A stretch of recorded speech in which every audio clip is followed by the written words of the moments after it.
certainly none more enthralling, none more thrilling. Panathinaikos will play host to their rivals, Olympiacos.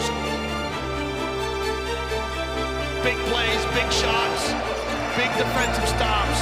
A classic to remember. Unbelievable action here in the walk-up. Nothing better than basketball played at this level.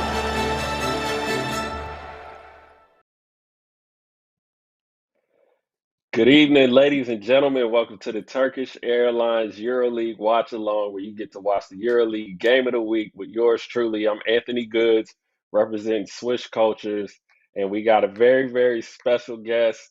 We got a special day on top of that. It's Derby Day time. We got Olympiacos Panathinaikos, and we're delighted to have a special guest that has played on both sides. Got a lot of buckets for both teams. He's played all over, and he's gonna stop by and share some stories with us. Please give a nice EuroLeague welcome for Matt Lojeski. Matt, what's going on, bro? What's up, guys? I'm happy to be here, watch the game with you guys, have a little fun, see a good game. Yeah, man. It's you get a derby before Christmas. If this ain't an early Christmas present, I don't know what is. You get to watch a little basketball. Yeah, I'm excited. I really am. Should be a good game. Like I said, Olympiacos is playing good, but it's in Oaxaca. It's never easy to win there as an away team. So yeah, nah, for sure. It's gonna be an exciting game. Everybody back home, please, if you want to watch this game, go to EuroLeague.tv. We got a promo code that's only lasting another week. It finishes, well, probably less than a week. It finishes December 26th. But if you go to EuroLeague.tv and type in DEC50, DEC50, you get 50% off EuroLeague's annual pass. And that excludes those of you that live in Italy and Spain. And if you guys are on the YouTube, please leave your comments, questions. If you got any questions for Matt, I'll get to them and I'll shoot them over to Matt, and let's talk it up while this game goes. So Matt, I'm afraid to tell you, but I do this to everyone. I need a prediction before the ball tips off. I know your heart might be a little torn. I can't imagine how you feel. Like, I feel like if I was you, I would feel like I'm watching like two ex-girlfriends fight right now. But I need a prediction on who's gonna win. Man, dude, that's tough. Like I said, I feel like Olympiacos is better as a team. Obviously, their record's better. But when you just get in that stadium and you got 20,000 crazy fans, and I don't know how many guys on Olympiacos it's their first time playing in this game, but like I told you guys before, like it's not even a game anymore. It's like a war. It's like who's gonna play harder. I'm gonna go with Olympiacos. Really close game, but I could see Panathinaikos winning too. Okay, fair enough. I'm going with I got Olympiacos. I got Olympiacos as well. I think they're gonna pull it out. I got them actually creeping into the Final Four. I think they've been playing extremely well the whole season, and I said this way early, way early. I called them going to the Final Four, so they've been proving me well so far. But everybody back home, please leave your predictions in the comment section as well, and we'll gladly get to them. Looks like we already got some. Love, man. Mohammed Azir says Matt Lojeski, Belgian League, good time. We got another Olympiacos fan. Christos says, Matt, we loved you. Matt, you played on both teams in the Greek Derby. Is this the best game of European basketball? That's a good question. I mean, what's your thoughts for on me, that? it is. I mean, there's only like, what else would be better? I mean, you think like Madrid versus Barcelona, but I feel like the atmosphere isn't the same. And then the other things you think of is like Red Star and Partizan, but I never played in that, so I wouldn't really know. But Right. to me, I mean, there's nothing better. I think when you add in the level of basketball plus the fans and everything like that, the Greek mentality, people are just crazy over it. So for me, it's the best. Sure. I mean, we could talk about like when we knew this game was coming up and we had like a break or a day off after. We used to be like, well, if we win, let's go do this. But if we lose, we ain't even walking outside, like for a couple of days. We're just gonna stay away from the people, So it's a big game. It's a huge game, and the people let you know when you're walking around in Greece, like, hey, you're doing great, or hey, you lost that game, you better beat them next time. Yeah, nah, for sure, man. And just to give a quick recap, last week, Panathinaikos took two losses. They got crushed by Milan, 75-54. Daryl Macon was the only visiting player to score more than 7 points that game when he knocked down 14. So that was a tough loss for them on Tuesday, and then Thursday they followed up with another loss against Barcelona, which was much closer. But they just kind of put on a run and ended up putting them away. Papa Petru uh, dropped 16, and Howard St. Ruth's had 13, and Papagiannis finished with 11 and 8 that game. And on the other side, Olympiacos picked up two wins. Olympiacos beat Bayern Munich 83-60. Sasha Vezenkov led the winners with 16 points, 9 rebounds. And Olympiacos claimed another home win against beating Asvel last week, 89-54. In that game, Tyler Dorsey led all scorers with 19 points in just 21 minutes, man. So it looks like two teams are moving in opposite directions, but I feel like kind of regardless of the rhythm, I feel like when there's a derby involved, a lot of things change. And and I expect that to be the case now. Looks like they got the starting fives in. I'm interested to see I'm interested to see who's going to pick up the scoring this week for Panathinaikos. Um, I think they definitely fell short last week, and Daryl Macon's been extremely consistent, but they definitely got to get a lot more contributions from everybody else as well. Yeah, so I played with Daryl last year with Ike for a little while. Hmm. I mean, he can score. They got some. I mean, Papa Petru, you got to be careful. He can score. You got, Yeah, um, I mean, you got some guys that can score. It's about confidence now right, and just feeling good in the game and keeping it close. And the more you keep it close there, the more that the fans are going to be involved for Panathinaikos side. So right. just come out, have a good solid first quarter, put the pressure kind of on Olympiacos to feel like, hey, we got a game. Yeah, nah, that's the main thing. But I'm sure you would know a lot better than most. When you got the fans behind you, and with the game of this magnitude, man, I think it'll definitely bring the best out in everybody. So kind of like you said, man, I think it's gonna be a close game. I think it's gonna be a close game. I think it's gonna come down to the wire. Even though I got my prediction in, um, I definitely think this is gonna be one of the better games. It looks like they're tipping off. So they got to re-jump. Have to jump. Hey, it's another bad toss. And here we are in the first quarter, getting it going. Man, how loud would it be noticeably louder during these games than other games? Oh yeah, you knew from the minute you walked out there to warm up. The fans were already there. That's an hour and a half before the game. You Hmm. got a lot. You probably got 5,000 fans in there just before you even come out to shoot. Um, so everybody was ready, from the players to the fans. Yeah, nah, I can imagine. That's a And nice take. it's just a matter of staying calm, because it can go both ways. If you come out, and you're at home and you're so excited that you're not playing in control, it can actually end up hurting you being at home. Or you don't start well, because then the fans are like, what's going on? And all of a sudden, if you're down 10, you hear the so Yeah, it's not always an advantage being at home, because you got a little pressure, like, we expect you guys yeah, a to lot of win, or pressure, to right? play well. Yeah. Tyler Dorsey hits a tray ball, get these guys going. Yep. Early 3-0 lead. Man, we got man, the comments are pouring in right now.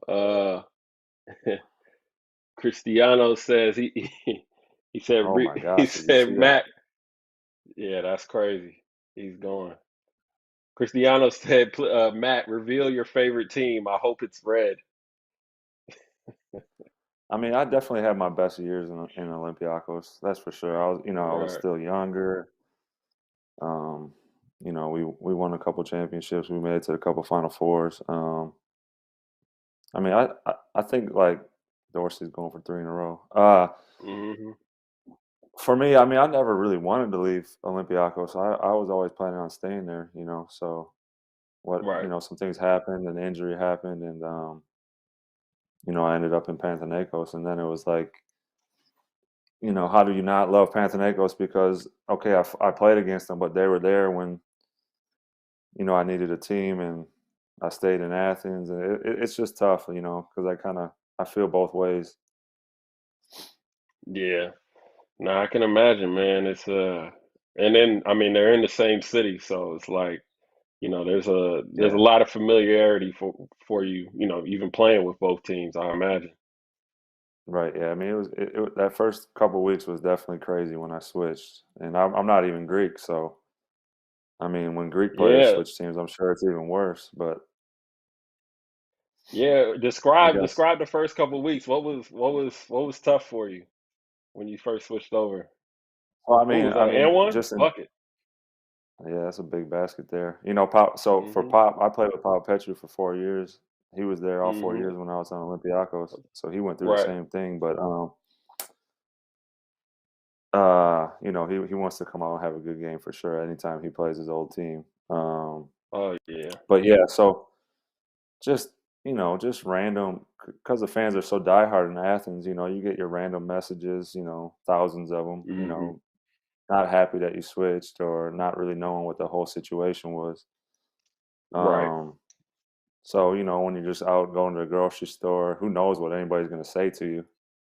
And Yeah, from yeah. Olympiacos side, and then Panathinaikos fans were happy, obviously, but I feel like for me, the most part, like even when I was on Olympiacos, people from Panathinaikos liked the way I played, the way I played together and everything like that. So, um, I mean, it wasn't easy at first, but after the first month, I feel like most people were over it until I went back to play Olympiacos and Ceph, and then I started hearing it from all the fans again. But that's just normal. Right. Yeah, it's just normal. Fans are gonna be fans, but yeah, I can only imagine what that was like. I bet it was Yeah, it was crazy. crazy. It was crazy. A lot of messages being thrown around when it first happened, but that's part of Right. fans can be fans, and it's not the Yeah. end of the world. Nah, not at all, man. And everybody back home, please go to EuroLeague TV and sign up to watch the game.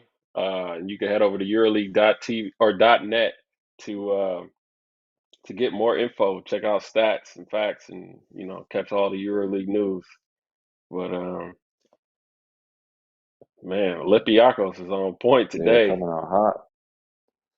I mean, Hey man, they that's what we have kind of talked about. They got to keep it close. Panathinaikos just has to keep it close. right, right, man. As Macon hits another jumper there. Now, so obviously you played with Daryl Macon. Did you see signs of what he's been able to show, this year? Because I mean, he started off the season, the EuroLeague season, hot, like he had been in EuroLeague before. Hmm. Did you see signs of that last season? Yeah, I mean, I think so. Even with Ike, we had an older vet. We had a bunch of veteran players that played EuroLeague and everything like that last year Hmm. together. We saw. I mean, he's just naturally a good scorer, like a great scorer. He's efficient. You could see he could score the ball. He can create his own shot. He's a Right. good shooter. You could see that. it was just a matter of who was going to give him a chance and how he was going to do when he got that chance. Right. And Right. scoring the ball, he's going to do it. He's going to score it. That's just how he is. It's just not that next step for Daryl is just going to be, now how do I get efficient at really creating for other guys too, and playing the pick Right. and roll, making Right. the good reads, getting my teammates all Managing the better. game a little bit. Yeah. Yeah, Yeah, nah, for sure. I mean, I think that's an underrated part of not just playing in EuroLeague, but like winning in EuroLeague, especially at the point guard position, man. It's just, the teams that win have yeah, great point guards and great leadership, and I think yeah. that's If you compare it, defense is always like everybody stresses defense, and then the games aren't as high scoring as like hmm NBA games, so it's going to come down to hey, can I play that pick and roll? Can I find that pass? Can we make the right play on offense all the time? Can I play solid defense? hmm Um, Yeah. No, that's a fact. That's a fact, man. And Panathinaikos just had to jump to a timeout. It's 12-5 at the moment. See yeah, see so if they now can see they're at that point. They're at that point now where they're down 7, and they're like, man, we got a full gym. It's one of their first times probably having a full gym right. this year. They're not Yeah. having a great year so far, so they're like, man, we can't come out here and just get blown out of the water. So they gotta close this Yeah. gap. They can't let it keep getting up over 15 or anything like that.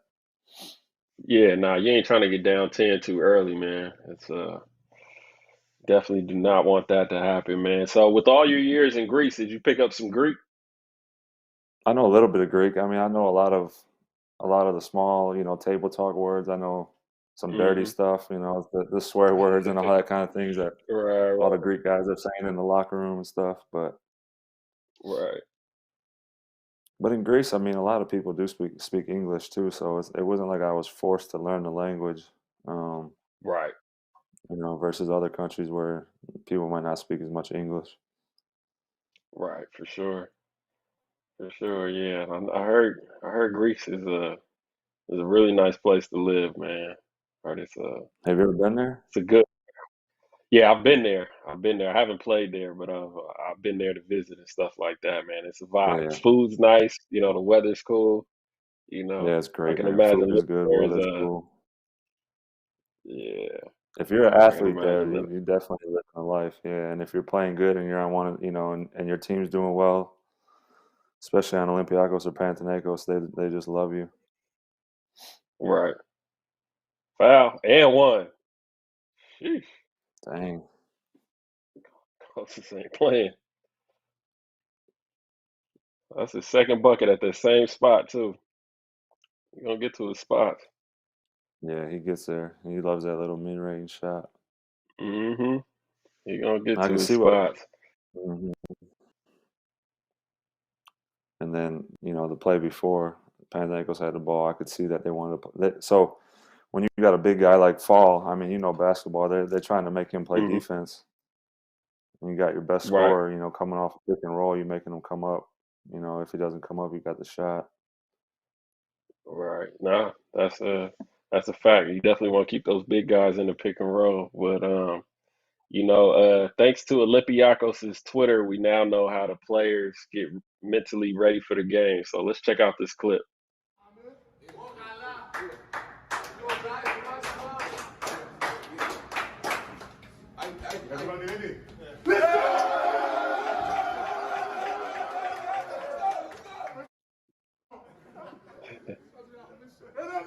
We used to have Was that we was used that to is all that a have our. tradition? Did you guys? Yeah, so I mean, we all had our same routine that we would do. The same guy goes out, the same order, everything. I mean, there's a lot of superstitious basketball players in Okay. general, but Greeks are pretty Right. superstitious too. So if you found something you Everything did had and you got a winning streak going, yeah, you're doing the same thing. to. I'm sure That's you had funny, some. I man. mean, I'm sure you had Oh something like yeah. that when you were playing. Yeah, I mean more Close. so in college, but in In Europe, not so much. But in college, one thing I didn't like is like when we would lose a big game, our coach used to make us cut off our facial hair, and Really? I was yeah, I was trying to hold on to my facial hair by all means. So that I'm was trying to give you extra I didn't like motivation that to win. man. He was like that was tough. But did you have any superstitions, any personal superstitions for games? Yeah, so I would either be the last one out of the locker room or the second to last one out of the locker room. Um, Okay. I started wearing rubber bands where I snapped the rubber band 3 times before the game. Just some weird, crazy ones, but Hmm. I had like 2 or 3 things I would usually do, and as a superstition too, it kind of just takes your mind off of the pressure. You think about other things Yeah. versus like, hey, this is a huge game, or whatever. Yeah, nah, for sure, man. It's okay. Panathinaikos starting Yeah. to show a little life here. Hmm. It's starting to show a little life. Yeah, no, I think it's funny, man, because I myself I like to think I'm not superstitious, but like you said, the whole basketball world is superstitious, man. You have one good game, you going back to the same pregame meal, you gonna eat it at the Exactly. same Why time. not? Exactly. It's funny, Man, man. No matter how Panathinaikos hard is you try just to fight giving. it. They're just giving them Yeah. a lot of wide open shots. Yeah, no, they are getting some open looks. But I think, it's when you think about any team that's like been struggling, and I think right now they're in 17th place, but any team that's been struggling, a lot of times there are going to be some issues on defense. You know what I'm saying? Whether it be Right. rotations or guys just aren't in sync, and and I guess they kind of saw that against Milan, as they got blown out there. But yeah, defense Hmm. is going to be really important tonight for sure. I feel like, yeah, I mean, and then you got the added pressure too. Like, hey, I'm on Panathinaikos. They're not used to being in that position. You know what I mean? So, Hmm.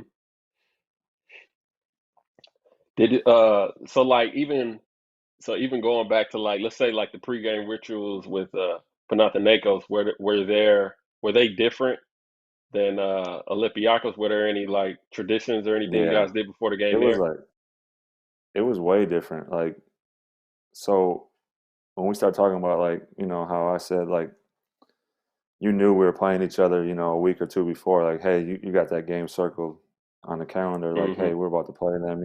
Even though you got other games, you in the back of your mind, you're thinking like, hey, we got this big game. We want to win. Um, Right. so with Olympiacos, we used to.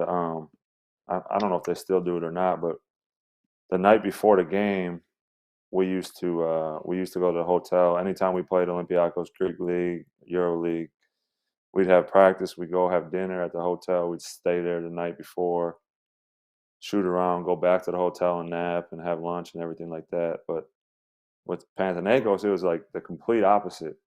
So we didn't go to the hotels. We didn't go to the hotel the day of the game or anything like that. Okay. And then I was thinking, I was like, do you sometimes overthink? Do you prepare? Like, are you adding extra pressure on yourself by saying that this game's so big and we're going to the hotel? You know what I mean? So it's like, Right. you know, with Panathinaikos, it was like maybe that's why they won some games where we had a better team with Olympiacos, but they would win because they didn't have that added pressure of Right. all you would think about was from the day before was all you thought about was basketball, how big this game was, how we have to win. Where they were kind of more loose and relaxed and like, hey, we're gonna go there maybe more confident, like, hey, we're gonna go there and win. Hmm. Don't stress yourselves out, don't over prepare. Right. But it's just, yeah, it was like a complete difference. I mean, I don't know which one's right, which one isn't, but the way we prepared was a lot different. Right. That Yeah. might Nah. depend on what kind of coach you have too. Yeah. Nah. For sure. I mean, as you know, some coaches are a little more high strung and Right. a little more detailed about that than others. But yeah, man, we got 10 seconds left. 5-point game. Gave up 23 points in the first quarter so far. Yeah, it's a lot. Yeah, it is. You know, It is. Lucas It's is not gonna how you draw want to his start, especially fouls. at the house. Oh yeah, you Yeah, know he is. You know he is. probably gonna Let's foul see. again because they got two. They still got a foul to give. Let's see what kind of action they can get on this last play. I'm calling a foul right here. Nope. Throwing it right over the top. Nope. Oh, they caught a foul. There we go. Oh, they got a foul. That's a foul on the shot too. So you better get 2 free throws.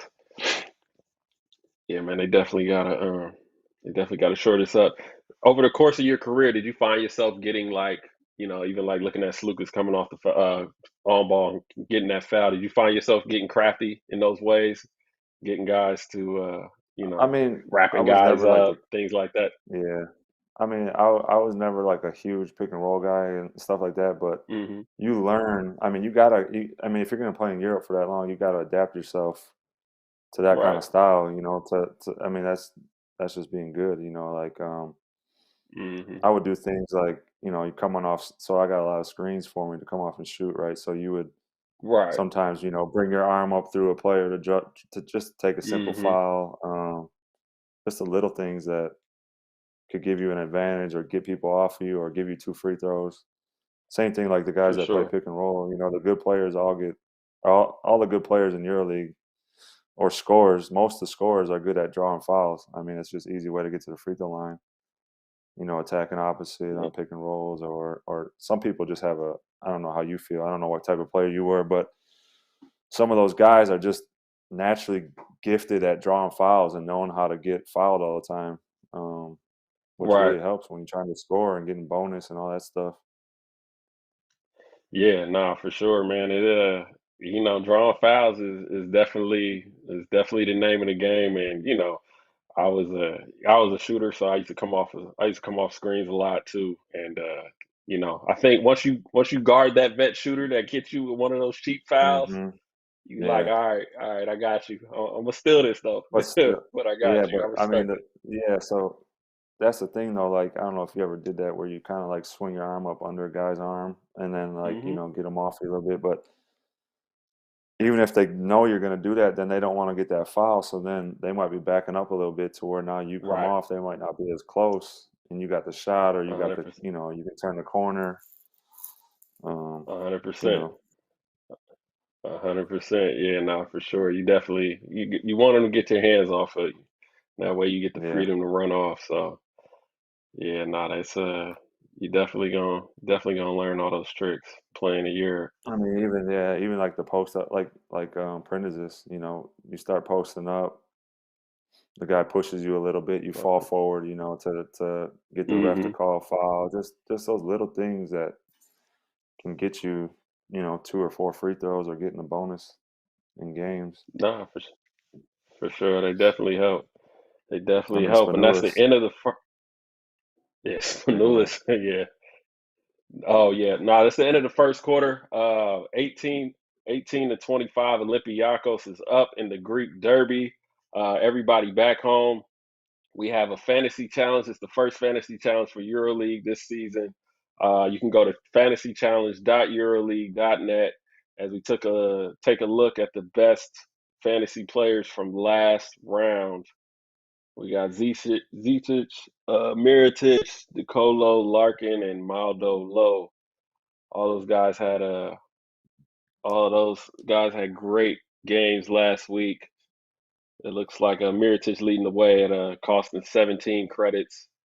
Larkin at 15.3, Decolo at 13.6, Zizic at 12.9, and Maldo Low at 8.6. But head over to fantasychallenge.euroleague.net to play the fantasy game. And if you're trying to watch this game, go to EuroLeague.tv. We got a promo code. It's only lasts until December 26th, DEC50. That's DEC50. Get you 15% off at it'll give you 50% off at the annual EuroLeague pass. But yeah, so let's for the second quarter starts, it looks like we got man, I'm starting to see a lot of split fans here, man. For the first time, I think we got probably just as many Olympiacos fans as we got Pana fans.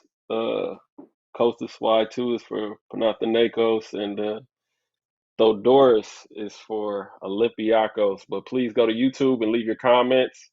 We can still take predictions. We taking them all game, but yeah. And it looks like the second quarter is off and running.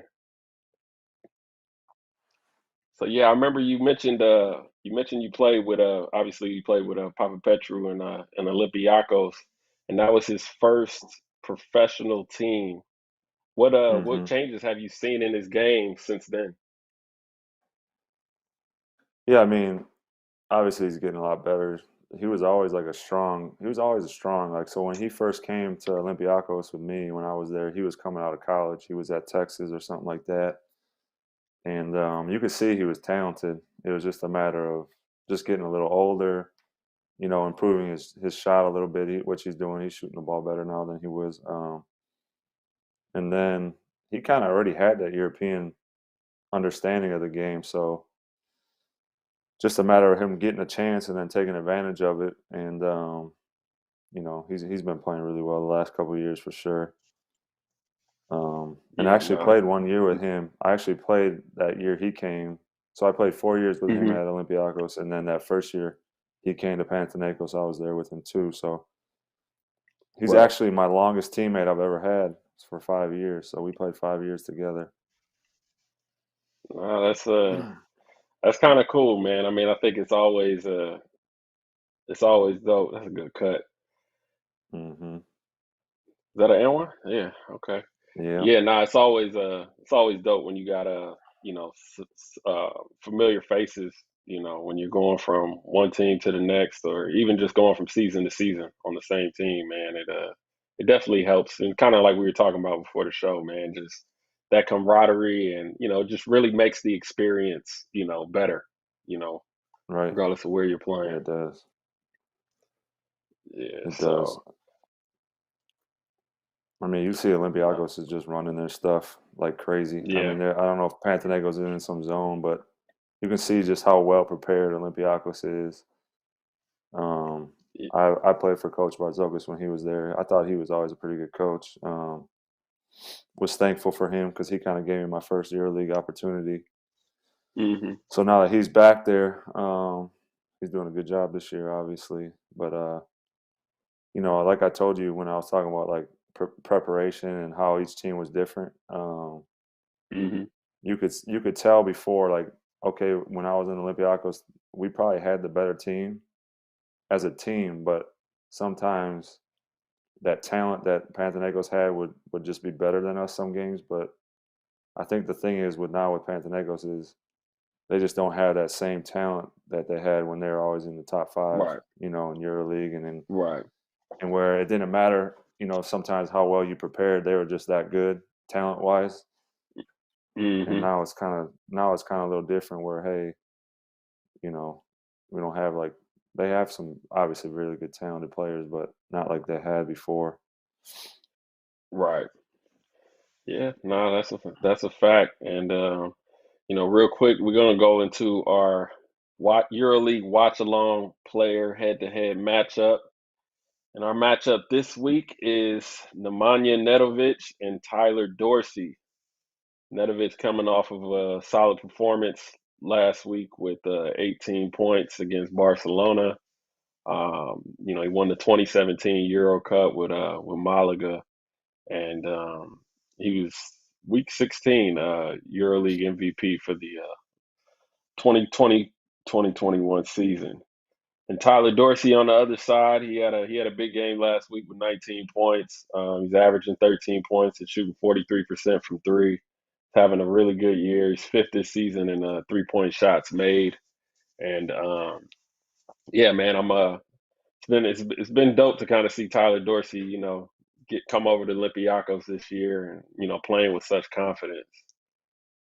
Yeah, I feel like it was after only a after matter of last season. time. Right. I mean, when you got a he's got a Greek passport, so it was only a matter of time until he was, on one of these two teams, and now Hmm. he's obviously feeling comfortable. Yeah. Yeah, no, for sure. He's definitely been playing well, especially as of late. I mean, that whole team's been playing well. They're definitely doing their thing. And I see in the comments we have a question. You can find the link to the game on EuroLeague.tv. You can sign up, and we got a promo code DEC50 if you want 50% off the EuroLeague annual pass. But man, 14-point game, 7 minutes in the Yeah, first half. that's tough. Yeah, it's getting a little out of hand. So, okay, so in the Derby, I imagine obviously you played in numerous Greek derbies in your career. When you're on the bad side of this, so like you're down and you're home, um, what is that feeling? What is that atmosphere like at that particular point? Yeah, I Do the mean, Bulls start coming in that's early? Will they start coming in the first half? I don't. I mean, I feel like Panathinaikos fans are pretty loyal. I mean, I've had it probably on both sides where well, I don't know. With Panathinaikos, I don't know how much because Olympiacos wasn't in the league and we didn't play them that much. But there Mhm. were times in Olympiacos where we lost a couple games, and I know at the end we knew we were going to hear it from the fans. That's kind of like what we were talking about. Like that's that pressure where instead of an advantage, that home court kind of turns against you because now, like we've been talking the whole game, it's like okay, we're down 14, we're at home, we got almost a full gym. They didn't come here to see us Yeah. lose by 20. They came here to have a good game and see us win. So Right, right. you definitely start feeling that added pressure of like, hey, we gotta get this game closer. Yeah. Yeah, nah, for sure. I think I don't see them laying down though. I think they definitely gonna put up a fight. So, hopefully they can turn some things around. Um, but yeah, they've I been mean, this is they've been struggling shooting the ball this season. I think 30 they're 16th from downtown this year, as a team shooting 33%, and they're also 16th in assists. Um, only yeah, averaging that's never 14 a game. So, that may also be a hint at some of their struggles, this season. And I mean, they're also 15th inside the arc as well at 50%. So yeah, man, it's tough, and I think it's one of those situations where I mean, even though Panathinaikos I mean, they're at home right now, and there's a lot of pressure. I think that man, as they give up another dunk. yeah, they're just killing the zone right now. Yeah, man. It's I gosh. mean, that's basketball now. I mean, a lot of it Yeah. does come down to shooting. I mean, 3-point shooting is huge. Um, Yeah. I mean, okay, everything's not shooting. It's on how you get that quality of a shot. You got a great playmaker Right. that can make the shot that much easier for players. Like when you look at Mhm. Panathinaikos, you say, okay, they got talent. Like they got Nedovic who can score. They got Macon that can score. Pavel Petru that can score. But it's Mhm. like, okay, if I only score or create for myself, maybe that's a reason why their percentages aren't that high. Versus Yeah. like if you got like a Slukas or even a Calathis, that's getting you Yeah. those open looks, where you're catching and shooting versus, Yeah. creating it, doing it all yourself. So Yeah. Nah, it's definitely tough, man. And I think, especially just getting open threes and just getting shots where everybody is sharing the ball. Getting shots where everybody is sharing the ball is so important. Um, so it's like when you have a team that is, that low in regards to creating assists, as a team, hmm it kind of messes with the chemistry a little bit. You know what I mean? yeah, it Basketball is a does. I rhythm mean, sport, and guys need to it touch the is. ball. I mean, they were so before I On the got to block. Olympiacos, they won they won 2 EuroLeagues the 2 years before I got there, and it wasn't like they were the most talented team. They were the Mm-hmm. team, and even when I got there, it was like, okay, we can be one of the best teams and not be the most talented. We obviously have good players, Right. but are we going to play the best together? Are we going to make that extra pass? Hey, I got a good shot, but my teammates got a great shot. That kind of idea. Right. That's a great pass. Hmm. Yeah, nah. It's so what was it like, playing with like Calais, who's obviously if you're even a little bit open, he's gonna find you. What were Yeah, what were some of the differences you've seen in playing with him? Like how does he kind of orchestrate, or what kind of chemistry did you have to build with him? so when I got teammates with him, I was already like 31, so I was, playing for Hmm. a while. You guys see it. You see his chemistry with like a bunch of his players. I could Hmm. just look at Nick. I could look at Nick, and Nick could look at me, and he would know, like, hey, Matt wants this backdoor, or it'd be a matter of Right. just 1 second. I'd tell him something, and we'd be able to do it. Just about for everybody. You could see how easy a baskets he makes, like where he get a rebound, just launch it down the court to the Yeah, 4 or 5 man on your team for a layup, or he come down over half court, the defender ain't looking, and just throw that over the top pass for a layup. People kind of everybody knows how good a passer Nick is, but what people don't think is like, hey, how does that get that guy going? Like, let's say you miss a couple shots. You were a shooter, so yeah. Hmm. hey, what's the easiest way to get going? Get a layup or get to the free throw line to where, Right. hey, Nick, just find me on this back door. It's an easy layup, where we could do it almost every game. You see that ball go in, and all of a Hmm. sudden you got a three, and now you're feeling a little bit better, and then you hit that three, and all of a sudden you're rolling. Yeah. So, you can't really, especially in Europe, you got to have that one guy that's the creator for the team, not necessarily a great scorer, but he can get everybody going. Yeah, nah. You definitely need that type of player. I remember I played with DJ Cooper, man. He was probably one of the best Hmm. passers that I've ever played and seen. And it's funny, man. I used to say, like, man, he's like the team mom. He makes sure everybody's happy. You know what I mean? Right. He's spreading the ball, and everybody can kind of stay in rhythm, and because of that, it definitely helps the team chemistry. It definitely That's the helps. thing. And That's the thing with the good teams too in Europe. It's like knowing your role. Know what you got to do. mhm, You're only gonna have that one or two guys because the scoring isn't as high when compared to like NBA or anything like that. So you're gonna have right. one, two guys scoring maybe 13, 14 points, and then that's it. Like you gotta know what your role is and do that role to a high level, and you're gonna still get paid. It ain't like every guy's gonna go out there and score 20 points. Yeah, right. And No, that's that's a what that's what fact. the young guys that's what the young kids don't understand. They think, oh, for me to make it to the EuroLeague or for me to make it to the NBA, whatever you want to talk about, it's not necessarily going out there and scoring 20 points a game.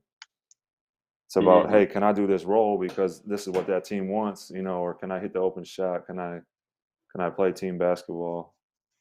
Can I play defense? Play hard? Be focused, that kind of stuff. Yeah, no, all that stuff is, winning basketball games, especially in Europe, that'll get you paid, and that'll keep you with a job as well. So, you Hmm. definitely want to do that. But to these YouTube comments, I don't know which team he's talking about is the best team in EuroLeague history, but more questions about the link to the game, link for the game, or link for the match is at EuroLeague.tv. You can sign up there, watch this game, and many more. So please head over to EuroLeague.tv if you want to check out the game, and please continue to leave your comments, questions, anything. Vivian Nicholas says hello from Belgium, Matt. So you got My you Belgian got fans from all fans. over, man, from the early days. From the Got early my Belgian days. passport. I got my Belgian passport, so played a couple games with them. Okay. We had a big win against Okay. Okay. Lithuania. We beat Lithuania in one Eurobasket. That was like the biggest win in Belgium, so that was cool. That's a tough shot Right. right there. Sheesh. Yeah, it is. Shaq's game has really evolved, man. It has. You know, I mean, he's been shooting the ball a lot better. He's just been playing way more controlled than when he first got into EuroLeague. yeah. I mean, if he's gonna be shooting the ball consistent, it's gonna be tough because he can drive and he's so athletic Oh yeah. Nah, if he and he's gets strong a too. if he gets a step to, I know he presents a lot of problems, man. Yeah, he does. He presents a lot of problems. But And that was never fun. Like I was in I think Turkey, I played against Shaq, and I'm getting old. You know, I was probably like mhm. 35, and I don't know how old he was, but he was in his prime, just ready, hungry. You know, going playing hard. I'm like, Fresh oh man, legs. I gotta really bring it tonight. Yeah, it's always tough guarding those guys that are strong and they like athletic, like to get Hmm. downhill because it's like a bowling Yeah, ball just I coming know. down at you, man. You really gotta brace your core. But yeah, I think he needs just 11 points to hit 500 points in his EuroLeague career. But you know, there's also a really dope feature on Shaq McKissick on EuroLeague's YouTube page. So be sure to head over and check that out if you guys want to see some more on Shaq McKissick. But was that just a foul? Panathinaikos trying I to don't know hang what they around called here. there. I mean, if they could keep it under 10 going into halftime, man. I feel like that's a win for them. Yeah, I do too. I I feel mean, like the that's a thing win is for in them. this, like, it's never over, really. I mean, I remember one year we were up. I was on Olympiacos. We were up 17 going into the fourth quarter, and with Hmm. like a minute left, it was a 1 point game. So we're like, you just never know. You get Yeah. the fans going, you make a little run. Now, especially with the 3 pointers. Right. Yeah, it's definitely a game of runs, man. So how have you seen over the course of your career, how have you seen obviously like I mean, even since I was there, you know, I saw the evolution of the game become more 3 point centric, Yeah, as opposed to when I kind of first came in. Um, how was that how was that transition for you? When did you start to notice that like, all right, you know, the three ball is becoming a lot more accepted, you know, in high volume? yeah. I think like probably like halfway through my pro career. I mean, I don't know, probably Hmm. so like let's say around like 2010 to like 2015. Just Yeah. because, I mean, you don't see. I mean, how often do you even see? I mean, once Olympiacos won that, so Olympiacos won that Final Four when they had like Kyle Hines at center playing a lot of minutes, and Hmm. then that kind of like started this whole thing in Europe with like, hey, you don't need an actual like, even though this game we got a couple big guys that are pretty tall, but like you don't need that traditional Right. five where they're going quicker fives that are a little more athletic for like switching defense, all that kind Hmm. of stuff. To where not Definitely. so with that you didn't really see the post ups as much either. Right. And when I first got in, even when I first got into EuroLeague, like almost everybody was posting up point guards, 3 man, 4 man, 5 man. Now even this Hmm. game, I haven't seen many post up. A lot of pick and roll, a lot of 3 point shooting. Right. Um,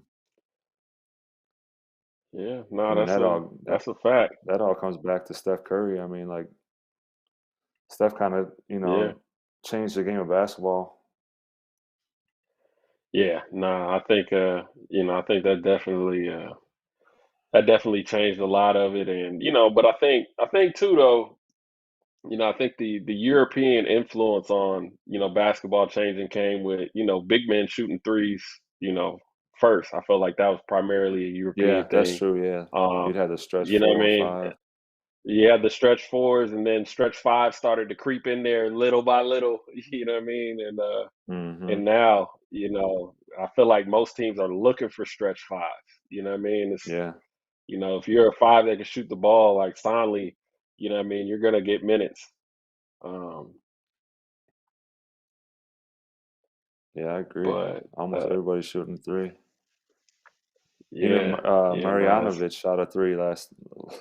He's starting to shoot threes, and he's like seven, whatever he is, dude. I was like, this guy's shooting. He right. hit a couple threes in a game. I was like, oh my goodness. Yeah, no, it's crazy, man, how how the game has changed. I mean, even if you look at the the young kid Wembanyama in Asvel. You know, as tall Yeah. as he is, and he's I haven't definitely seen a him jump play much. shooter. I mean, is he okay? Oh yeah, he's tough. He's gonna Is he be like the number one he's gonna be the prospect? Is he one of the? Okay. yeah, he's one of the top. He's one of the top young players, I think. You know, in basketball, period. Especially, I mean, he's only 17 right now. I think he'll be 18 soon. But I mean, hmm he can defend. He scores it. He shoots it. You know, he's so super skinny and frail right now. Right. But Yes. you know, I know I've that's seen just him, part but of I've being just never young. seen him play. Yeah. Yeah, Okay. a lot of that is part of being young. But at the end of the day, you can't teach 7'3". And the things he No, does, you you know, just can't. little things like deflections and balls. Just it's hard to get passes off. It's hard to get shots off. You know, when he's on the Right. court. Yeah. So that kind of What we length get is there? it's great. Technical foul or what was that? Yeah, it looked like it was. Not sure what was going on there. Must have been yeah, somebody got technical. Here we are. We got a minute left. See if they can get this thing down. Yeah, it was a foul on the coach. Tech on the coach. See if they can get it down to 10. They get it down to 10 before half, man. That's at 10 or at or below. At Yeah, or 10, below. 10 is all right. So now they should go 2 for 1. They should know like, hey, let's get a shot right Yeah, now. they They're should. not. They're just yeah. Yeah, I'm surprised. I thought yeah, Pelopetri would have known that.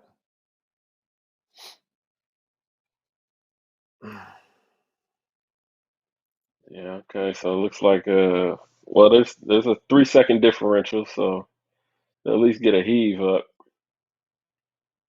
Half court heave. There you go, taking the fouls. So yeah, man, Olympiacos has been playing well. I mean, they're undefeated at home and playing well on the road as well, which is pretty much why they're sitting in third place. I mean, taking care of home is super important, man. In EuroLeague, you Yeah, did you say definitely they're can't. undefeated Yeah, at home? Okay. yep. Olympiacos. It's a good find. Just missed it. Here we go. Last shot. Shot of the half. No good. And that is the end of the first half, ladies and gentlemen. We have a score of 45-32. Olympiacos has been rolling, and they've been playing extremely well, man. You got an MVP of that first half? I mean, a lot of guys played well. I thought Slukas was good. Yeah. Dorsey, Vezenkov. Hmm. I mean, they're Yeah, I moving the mean, ball, Slukas passing it well, shooting it good. indeed they are, man. Slukas is leading the way. He's got he's got 10 and 4 at the half. In just 14 minutes, and Vezenkov hasn't missed a shot. He's got 8. So yeah, they're playing well. So it looks like Panathinaikos is gonna have to regroup. But now that we're at halftime, let's take a look and see what else is going on around EuroLeague.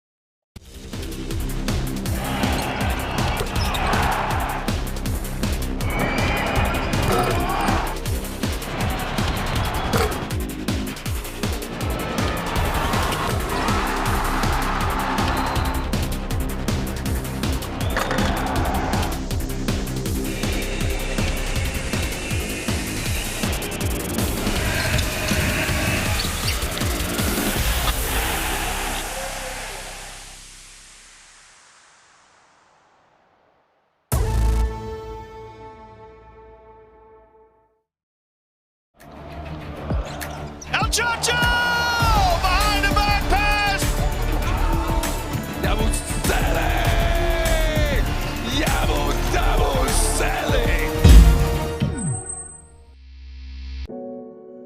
You know, it's really tough. My career had an ups and downs.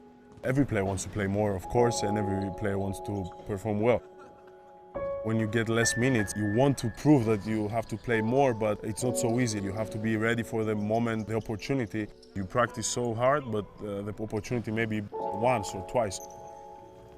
I keep pushing, I keep forcing, I keep improving, and finally, the moment came that I can contribute to the team as much as I want and I can. I'm Sasha Vezenkov. I'm 26 years old and I'm playing for Olympiacos, obviously. The Bulgarian battler is rapidly establishing himself as one of the EuroLeague's finest forwards. My father was a former player. He played in Bulgaria, in France, in Cyprus, and for national team of Bulgaria.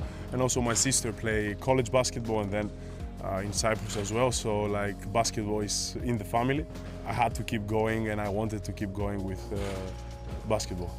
After my last season in Barcelona, where it was particularly tough, not everything was working perfect, even my first years here in Olympiacos, you know. So I keep going, I keep pushing myself. I never say I can't play or I never give up. I never let myself and people around me never let myself to go down. I know it's tough to perform every day well, but you know, I'm trying to have high standards. And I know what the team needs from me and what the coach needs, so I'm trying to give it every day. During the tough moments and the good moments, you have to stay focused on what you want to achieve. And my goal with Olympiacos is to achieve something big. And until now, I didn't do it. So you know, we have a lot to achieve, a lot to prove.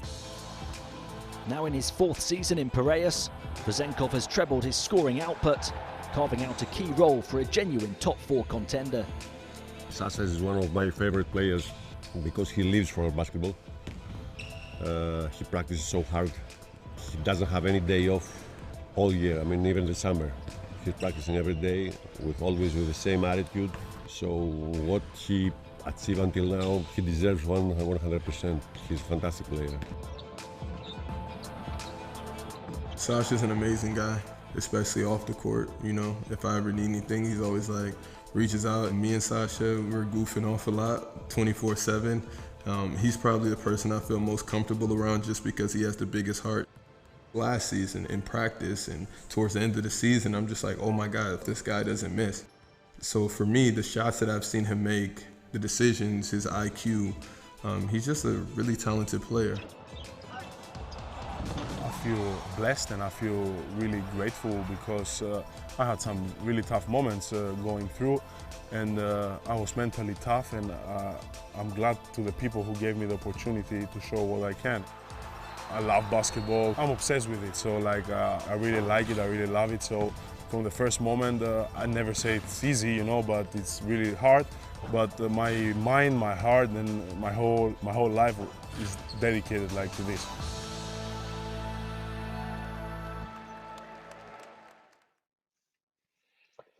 And we're back with that nice feature of Sasha Vezenkov. Man, he's one of my favorite players this season, man. He's so versatile at that forward position. You know, stretch you. I mean, he's scoring so many ways. He pass it. He's he's fun to watch for me. Yeah, I feel like he's pretty crafty for, you know, he knows his abilities. He knows what he needs to get to kind of. I played against him for a while because he was actually in Greece when I first got there before he went to Barcelona. So I've seen him kind of develop. He's playing really good right now. He was always a really good shooter. You know, same thing like kind of like Pau Petru. It's like just getting that chance and that opportunity, and just getting a little older and developing and Right. just letting it come to him. Yeah, no, for sure, man. And I mean, if you look at it, I mean, he's only 26 right now, so he's just Right. starting to, you know, to get to that prime of his career. So, I mean, I think yeah, man, he's definitely on his way. He's only 12 points shy of reaching 1,200 points in his EuroLeague career. So, yeah, man, I think he's gonna have a really, really, really good career. Obviously, he's he's definitely doing it. But let's take a look at the other scores in EuroLeague. Zenit beat Maccabi Tel Aviv 73-71. Jordan Lloyd had 7. Billy Barron had 12. Alex Poitras led the way with 14 for Zenit. And on Maccabi's side, Jalen Reynolds led them with 24. Bayern Munich lost to Baskonia, well, that game is coming to an end. Is it coming to? Yeah, it's coming to an end. Bayern Munich is down to Baskonia. Baskonia is being led by Matt Costello. It's 23. Costello has 23 points. Wade Baldwin has 30 and 6 rebounds. Looks like he got it going. Wait, where's Wade right now? Wade's with Baskonia. Yeah, He's playing his Wade Baldwin. his old team, man. He's ready. Man, Wanted to put a 30-piece on him. Nah, he did. But they're losing? Definitely. Or who's winning that game, winning. Did you say? Oh, they won. Baskonia. Yeah, Baskonia is winning. It's in the final minute of that game. They're up 5, 76-81. So it looks like they're gonna walk away with the win. And Real Madrid and CSKA Moscow just tipped off, and it's an early 7-0 lead for Real Madrid. So yeah, man. Everybody back home, please leave your questions, comments. Let us know if there's going to be a comeback in this game, even though we have a 13-point deficit. Yeah, just let us know your thoughts. And okay, right on cue. The Olympiacos fans are they're loud. A whole bunch of red and white dots on here. Harper at Newcomb. Olympiacos is the best. All right. Always good to see the Greek fans are always active in the chat, whether there's a Greek team playing or not. The Greek fans are always they are. They're always there. active in the comment section. It's funny, man. It'll be a completely different game, man. You're gonna see Olympiacos, Panathinaikos. They in there. Mm-hmm. They are definitely in there, man. So, who's one of your favorite Greek players to play with?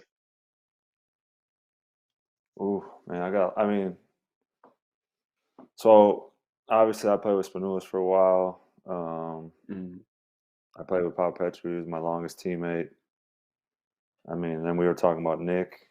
Nick's, he's got his Greek passport. He's kind of American, but I mean, I would say Nick or Spanoulis. I mean, just because they made my game so much easier for me, and for both of them, I could, tell them, hey, look for me here, or let's do this, and it was pretty easy because they were so talented and such good passers that they'd make things easy for me. So, and they're both good guys too. Yeah, nah, for sure, man. And Cool says, I miss Spanoulis and Diamantidis. And I'm gonna say Diamantidis is probably one of my favorite Euro basketball players, at least by the time I started watching European basketball. He was one of my favorites to watch, man. He was a pleasure, man. He was one player, like, I remember like being young and in Europe and watching him play. And when he retired, man, I was just like, no, like, don't. You know what I mean? It was just like I wanted to keep watching him, man. He was so special. Just being that big point guard and just the way he passed it. And yeah, he was definitely one of my favorite players to watch. I mean, so for me, when I was in Europe, I didn't even really watch EuroLeague. So when I went to Olympiacos, I wasn't even sure where I was going. Like, I didn't know any of the team. I didn't know Spanoulis or anybody. They won the EuroLeague, and I was just like, hey, what's up? Like, I didn't know any of my teammates.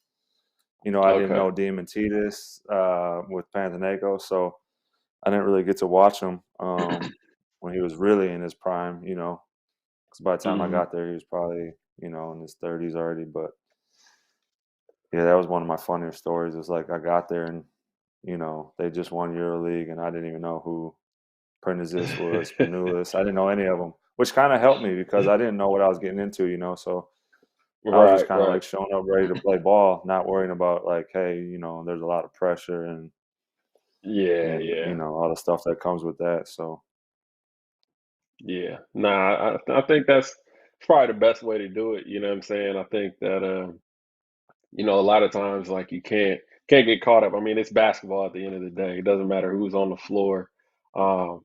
Each player, they got their own weapons as far as how they get their points or whatever their role is. So, whatever happened to you, it ended up working. You had a nice, fruitful EuroLeague career and just a career in general. So, yeah, no, that ended up being good for you, man. But, let's see. Panathinaikos forever. Man, now the Greek, they're starting to type in Greek now. I don't know what they're saying. But please keep leaving your comments. And if you leave them in English, I can definitely get to them. But I apologize for not being able to read Greek. Man, was that a struggle for you, just dealing with a different alphabet, living in Greece when you first came over? I mean, yeah, like I said, like most of it. So it was hard, like at that time, like the only thing we got to really like grocery store stuff or like streets. But besides that, a lot of people were speaking English, and then you know, if you're trying to get somewhere now, we got phones where we just, you know, put in Google or whatever, and Yeah. it'll take us there. So, and even in Belgium, like, so when I first came over, I was in Belgium, and there were a pretty decent amount of people that spoke English there too. So it wasn't too bad. I know if you get into like Turkey or even France, like I feel like in France, you're not sure like if they're going to speak English or not, Right. you know, where Yeah, you that's were. a fact. So Yeah. Nah, that's a fact. I feel like I feel like the beginning of my career, not having internet when I left the house it was so stressful. hmm And then kind of yeah, like the that second is half, you know what I mean? It was as the internet started to evolve, you know, you didn't really rely right. on That makes Wi-Fi as much when you left the crib. Made all the difference. yeah. That's true. I mean, you just struggle to find stuff to watch on TV because you don't even think like you just take Netflix and all that for granted now. But when we were first over there, and then FaceTiming too, like when you're trying to just call home, you could. I remember Skyping. You probably were there before, you Yep. know, Skype before days. maybe even Skype was. Yeah, it was like crazy how you know technology came along so far. Yeah, nah, for sure, man. And looks like the teams are they're in their final huddle getting ready to come out. What do you think both teams need to do in this second half to either catch I up mean, or like we've been maintain? talking about, Panathinaikos got to get it under 10 going into the fourth. Play better defense. Don't give them such easy Mhm. open shots. Find one guy to hit a couple threes will help too. And then I mean, so like when you look at this, it's like this is a big quarter, obviously, because if Olympiacos can push it even bigger, you know, it's pretty much a comfortable win. But if Panathinaikos can close it under 10, then you never know Right. what will happen. So they got to come Yeah. out strong. Both teams need to come out and have a good quarter because this is kind of be where you can make the difference in the game right now. Yeah. Yeah. Definitely, man. And it looks like the third quarter is about to get underway. So if you guys stepped away, please go back and tune into the game, man. This third quarter is about to get it's about to get going as we're in the middle of the Greek derby with a 13-point deficit and the Olympiacos ball coming out starting the second half. Thomas Walker, has he been in the game? I think he Felt has, like but I who haven't. started the game? Did Lucas start or did Walkup start? I think Walkup might have started, and then I think he did I just too. don't remember seeing him. Yeah, been quiet. And there we I go. mean, You he's get the one of those first guys stop too where coming up. you don't notice him that much. I mean, because he'll do the dirty work. He'll play the defense. You know, he'll Yeah, make the passes. right, Where he's just a good team player. for sure, for sure. Yeah, man. It's going back to that point you made earlier. You know, it's interesting. Like in this game, you got two traditional bigs. Um, you know, you don't see that with a whole lot of teams these days. Yeah, you don't. Man, is he on fire? Yeah, and he got a quick trigger, don't Yeah, it does. It's like a little quick little. You don't even think he's going to shoot he? it. Yeah, just like a little pop shot, and then it just Yeah, and he don't even drops. shoot it that high. He just kind of lets it fly like kind of low, and he still gets it off. That's probably Yeah, why he shoots it man, so fast. for sure. Who is probably like one of the best shooters you've seen that you play with? On my like on a team or day like to day? against? Yeah, on your team, like on a day to day. I mean, we had a lot of really good shooters. Trying to think, like if you see Macon, like last year, Macon can really shoot. Um, Hmm. he's a really good shooter. I mean, you don't see it all the time because I mean, you saw a couple flashes. I know he had a couple real big games this year. Right, I'm not sure what he right. shot, but I think he made like 7 or 8 or 9. I don't even know, Yeah, but I think he had eight he's threes, 8 or 9 threes that game. okay. I mean, I played with Casey Rivers with Yeah, Panathinaikos. Some guys on KC. Olympiacos too. I mean, then you think about like Yeah, nah, J.C. Carroll. When you think of shooters, you think of yeah, they had some good battles. yeah, man. I remember reading an article on J.C. Carroll, uh, and they were talking about how he shot like, and he would document he shot like 20,000 threes over the course of the summer, every summer, I guess. Hmm. It's I mean, I like, don't yo, doubt that it. is a I mean, lot. That is a if lot you of three think about pointers, it but I mean, though, it makes sense. yeah. I was going back. So I'm starting to coach my kids and stuff like that, and they're getting older to Hmm. now where they're getting into like AAU and basketball and everything. And I was like, I wonder how many shots. Like I actually calculated. I was like, how many shots do you think you took over your career? So let's say Right. you played 10 years. I played 14 years pro, right? So Hmm. in the end, I know I shot like anywhere from like 1.5 million to like 2 million shots or more. Right. From when you were a kid till now, because you practicing 300 days a Hmm. year. Let's just say you shoot Yeah. 200 or 300 shots a day. You stay after you Right. shoot, you come in before. And I got to like where I was like, I probably shot like 2 million shots. So Right. it's crazy to think that you'd shoot that many, but Right. Right. it's crazy. Nah, nah, it is. It is, man, because it's like, especially in the off season. You know what I mean? In the off season, like Mhm. sometimes you're working out twice a day, or pretty much you're just primarily shooting. So yeah, no, that's kind of crazy to think about. Definitely I crazy mean, to did you think see the about. thing on? But Did you see the yeah? Did you see the commercial Steph had when they? So he made those, that the three to be the all time leader, and he had that commercial. I mean, okay. kids. I feel like kids just don't understand this day. Like those hours you put in that nobody sees. That's what really makes a difference. Hmm. Like you got to be For willing, sure. not even knowing that it's going to pay off, in the end, or what it's gonna do for you. But Yeah. part of being a great shooter is not only just being gifted, but you got to put in the work. Nah, for sure, man. And what were some of the things like? Let's say, how would you say your game adjusted, let's say from your early years in Belgium to when you started playing in EuroLeague? What adjustments did you have to make to your own game, or how you Oh how my you God. worked? Yeah. I mean, so that's kind of like what we were talking about before. Is like you got to know your role, right? Hmm. Okay, so when I was in Belgium, out of those 6 years, I was the MVP 2 times in Belgium. So I was used to playing one way, and then okay, the talent level wasn't the same as like EuroLeague or even Greek League, let's say. But Hmm. I had to change the way. I mean, I wasn't gonna just walk on the EuroLeague champions and be the MVP of the team or the league. So Right, right. that's where it's like, all right, so they got Spanoulis, they got Printezis, they got, AC Law was there at the time. They got some big name guys. Now, what do I need to do to get not only, get playing time, but how do I help the team? So once I went from Belgium to Olympiacos, I was more of like, okay, I'm gonna be a role player. I want to be the best role player I can be. Maybe when Spanoulis isn't in, I can be one of the main options. When he's in, I'm gonna Hmm. spot up or find my way to help or get open. Right.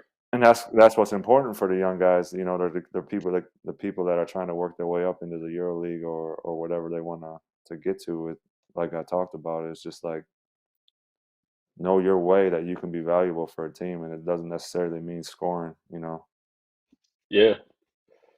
or being the No, for leading sure, scorer. man. I should say that.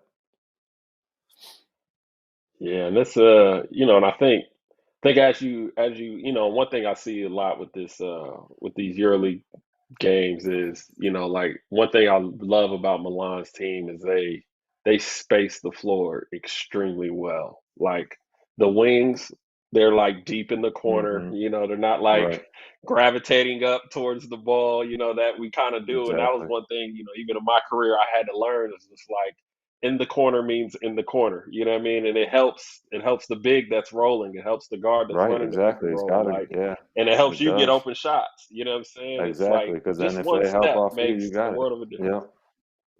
Yeah. Exactly. And I think you definitely have to think the game. You definitely have to think the game, man. But even going back to okay, like coaching your kids and things of that nature, how how hard is it to pick which advice to give them? Because obviously like the game at a high level, Yeah. and it's just like, all It right, is, man. It's how do you tough. not Like my give them wife, too much? yeah. So like even just spacing, like our like trying to tell them to space the court, just talking to them. I gotta like. So my oldest son's 11, so he's in sixth grade, so he's Okay. getting a little older. But I'll be coaching him, and I'll try to like be as patient as I can. Like try to. I gotta remember to like talk simple basketball to him. Like my wife one time Hmm. was there. She's like, they might not even understand what that means and what you're trying to tell them. I'm like, yeah, you're right. Like things that because you've been around basketball for so long and playing pro, you just Right. think maybe you take it for granted that people understand that terminology. But it's funny because the way that you're talking about like spacing the floor and knowing your role, like that's the same kind of thing I'm trying to like slowly teach them is like, spread out, play together, Right. know what you do best, like know if you're a shooter or not, know if you're a great dribbler or not, like the simple things that just knowing how you play that can help the team goes from when you're a kid all the way to when you're at, professional. Yeah. No, that's definitely a fact, man. And it's I don't know what kind of environment, you grew up in, playing in your early days, but I mean, it's definitely a value to kind of get that knowledge so young, this next generation of players that have had the chance to have fathers that played at such a high Hmm. level, man. It's just like, I mean, think about like when you first started playing in Europe, like if you would have knew everything that you knew by the end of your career at the beginning, Oh, you I know what I know. mean? It'd have been crazy. And the funny thing is, it's like when you're a kid, you feel like you know everything, right? Or when you're young, you first come over, all you know is like the American way of basketball, and you get to Europe, and Hmm. it's still the same way with kids. Not like I'm teaching my son stuff, they don't want to listen. I'm like, dude, and I know my parents, and will tell them like, your dad played professional for 14 years. He knows what he's talking about. But that's just the mentality of kids, that they think they know everything, and you just hope that it'll click with them before it's too late, to where, hey, I should actually start listening. I should take his advice Right. and actually use it to benefit myself, so Yeah, nah, for sure. But w- yeah, I'm sure it'll register before long. It'll definitely register before long. But just real quick, tapping back into this game, man. We got a competitive one now. Looks like that's kind the of what we were talking tables have about. turned a Yeah. bit. They're Now the not fans are laying going to be down, man. into it. Hmm. For sure, the fans are getting into it. We got a 5-point game, 44-49. Olympiacos is up by 5 points, but Panathinaikos is showing a lot of life, and they jumped out in this third quarter and bridged the gap. Man, it's So now you can kind of I'm sure tell. it's You can kind of tell, like, yeah, the pressure's kind of going back to Olympiacos because they felt, oh, we're going to win this game easy. Now you got a hmm 5-point game. The crowd's back into it. The players are. This is the pressure's back on them now. So see how they right, handle it. and I think Panathinaikos been able to see they've been able to see a couple tray balls fall in this Yeah. in this second half, and I think that's huge for them, especially as a team you've been struggling shooting the three over the course of the season. To be able to see the three ball going down. And I think that is also going to a bunch of that was in part of Papagiannis catching a couple lives and getting some easy dunks. Hmm. But and that opens up the tray ball, and now you hit a couple threes, and things are going to start clicking a little differently. So I really like The funny, Papagiannis, man. yeah, he's gotten a lot better There, too. there he He's gotten goes a on look at cue, that. Boom. right on See, now cue. they're kind of putting, they're making fall, like we were talking about before, making fall come out on the pick and roll. And now that he's coming up, you got the lob. And if you don't Hmm. come up, then you got the shot. So they're putting him in a tough Yeah, situation. yeah, for sure, man. I think yeah, one of the things I like with Papagiannis, and you see it some with Tavares too, man, is their ability to show themselves on pick and roll and just be so Yeah, mobile at that he's got size. good You know movement. what I Yeah, mean? he does have good movement. Yeah, I mean, the got thing with great mobility, man.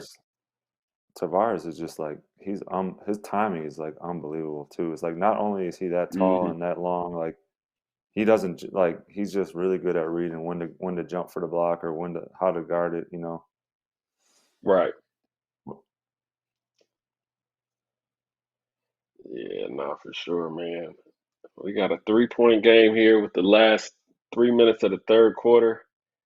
See if they can get a bucket here, man. I know that crowd's gonna Shoot, they go don't even the crazy. game. I mean, they're already in trouble, Olympiacos. And I mean, even if they don't score here, it's like Right. we got a big game now. Yeah, nah, it's definitely a game now. It's a dogfight or a war, as you said at the beginning of the top of the show. And this is kind of where you feel that momentum now. Like you really, when you're playing in the game and Good you're pass. up, Good pass. yeah, great Yeah. pass. Now you see, the game got tighter. If you're up 15, maybe you make that shot. Now it's 3-point game. Mm-hmm. That was a good help by Fall coming over to change that Yeah, it shot sure because that was was. almost a layup.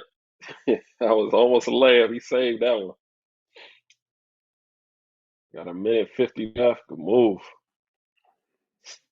Sloop is so nice. That's huge. Smooth. Smooth.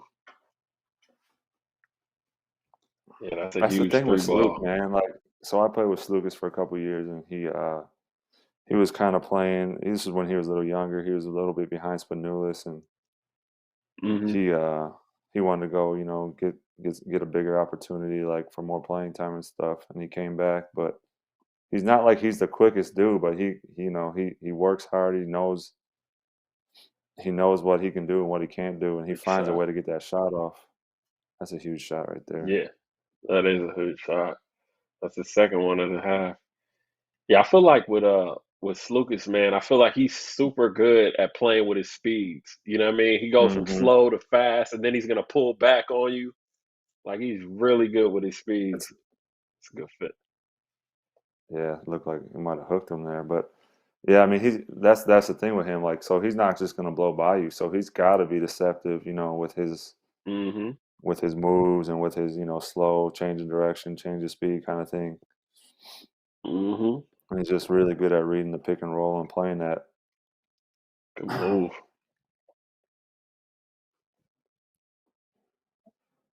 He ain't hit you that hard. You all right. It's funny, man. Watching these games, and I know we all do it as players, man. But the way we try to sell fouls after the foul Oh, I know. is And then hilarious, you're man. happy that you score, but you still They're want the never gonna foul. change You're it, like, right? no, it won't. They're never gonna change their mind. But it's like you can't help but to do it. And that is the end of the third quarter. Man, we got a game, ladies and gentlemen. We got a very tight game here in Athens. Panathinaikos has fought back, and we have a score of 51-54 as we head into the fourth quarter. Everybody back home, please go to fantasychallenge.euroleague.net, and you can sign up for the EuroLeague's fantasy game. We have it's completely free. You can play GM, design your own team, and play with some friends.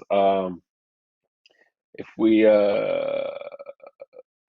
go to Zenit's social media team are taking the fantasy challenge serious. They replied to the round 16 results saying no Zenit No retweet. So I guess they're taking this a little serious. If you had a fantasy team, Matt, and you had to put one of the Zenit players on your fantasy team, who you taking? Man, I haven't seen like a ton of their games this year. Who's been playing pretty well? I mean, I know they got Frank Camp Jordan this Lloyd. year. Oh yeah, Yeah, yeah, he's Jordan a Lloyd's bucket. He's a Jordan walking Lloyd. bucket. Yeah, Yeah, I think Jordan Lloyd is I mean, Zenit's been he's playing got to like be. really well Yeah, they've been playing really well this year, and I think it's promising in the sense that like Shabazz Napier has been out, and he was playing extremely well in the preseason for them, and he was yeah, he went down with an injury, but they should be getting him back hopefully early in 2022. hmm So I think then it could be looking like a different team yeah. I by the mean, time playoffs roll around. so Chavi's there, and I play for him at Panathinaikos, but Hmm. he's a good coach. He's got the most plays you'll ever have, like one coach will ever have. He's got to play for everybody. We had like You a got a hundred, thick and playbook. I think we had like 120 plays, and Oh man. it was like three-quarters of the way through the year. You had like your last chance to add a couple players. We added a couple guys, and they came in and they had to learn 120 plays in like a day and a half. Oh my And in goodness. the end, they didn't. Well, all right, we can't give them all 120 plays. We'll just give them like 10 or 15, for this game. Right, right. Yeah, that's But tough. he's a good Big coach. He'll shot. have them doing well there. Yeah, that is a big shot. Yeah, nah. Yeah, I think they're gonna be oh, off the glass. Oh Right wow. back. All right, fair See enough. now, how do you Bank's react? open. So like, I didn't bank many threes in, but like, it's funny how you watch people react like after they bank in the three. Yeah, Like, do you celebrate? Do you just run back? Like, say you what? can't. You Shake can't. your head. Like, what are you You supposed can't. to do? I personally hate it when if I ever banked in a shot like unintentionally. And Right, because it again, was it just a terrible it shot and rarely you got happens, lucky. but yeah, it's a bad shot. Right. It doesn't feel good. It's not like it's a heat check and No. like, oh, I'm about to pull the next one now. I'm banking the Right. next one. Exactly. But then you'll see the guy that Yeah, does nah. that, and he'll run back like he tried to do it and like acting like nothing happened, or Right. like he was an unbelievable shooter or something. Like, no, dude, you were way off. That shouldn't even. Unless Always it's for game at the end of the game and you get to walk off the court off of that, right. Yeah. there's no Then okay, do what celebration you want. Yeah. necessary. Yeah. Yeah. Nah, I'm in agreement with you on the rules on that. On the rules on bank 3-pointers, jumpers in general. But I will say my lefty floater was trash. So if I banked that one in unexpectedly, oh, I'm Mm-hmm. definitely celebrating. I'm staring at Yeah. my Okay. hand, everything. I'm A holding it up. floater's different, but a 3-pointer, like, come on. Yeah, nah, for sure. Nah, that 3-pointer, man, you can't be banking that in. But man, I'm waiting for Pana to kind of turn the corner here. Okay, they got a little turnover. I'm waiting for him to turn the Mm-hmm. corner and just kind of tie it up, add to the theatrics a little bit. Got eight The minutes funny thing left. is, like, Panathinaikos, yeah, they're struggling this year, but like if they were to win this game, they would act like, first of all, it'd make your Christmas, and then Hmm. you'd be walking around town until the next time you played, saying, "Oh, you guys are the best. You beat Olympiacos." Like I can remember when, we did great on either team in EuroLeague, but it wouldn't matter. Hmm. Fans would say, it don't matter if you don't beat Olympiacos, or it doesn't matter if you don't beat Right. Panathinaikos. So it kind of like throws everything Yeah. out the window on your season. It's just like, all right, well, if you don't beat them, then it don't really matter how you're doing. Yeah, because I mean, you got to imagine, like, being a fan, that game, winning or losing that game as a fan, that's the conversation you take with you to the barbershop. And that's what you can Yeah, hang your for hat sure. on, when you're around people Your from the friends other or something. side, man. Yeah, Yeah, so, it means a lot to them. It means a lot. It means a lot more than we may see.